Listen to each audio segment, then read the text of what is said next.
Kaj je pa največji green flag na punci? Da ima denar, logično. Ja, to prvo videz, jasno, potem pa duhovitost, inteligenca, to da je lepa. Oči, zobe, nohti. Mora imeti one ful dolge. Ne, ful dolge ne, ono, lih prav, pa ne špicasti. Da ima dober odnos z očetom, tako rada fafa.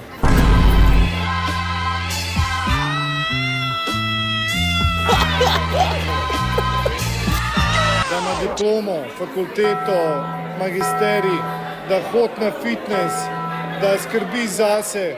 Da je nežen v posteli.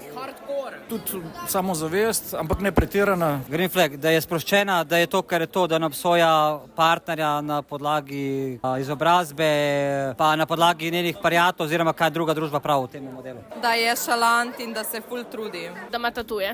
Če nosi veliko nakita v veliki velikosti, da si ga lahko sposodaš. In da zna poskrbeti sam zase svojo higieno, ker ful tipov tudi danes ne zna, pa da zna biti zrihtan.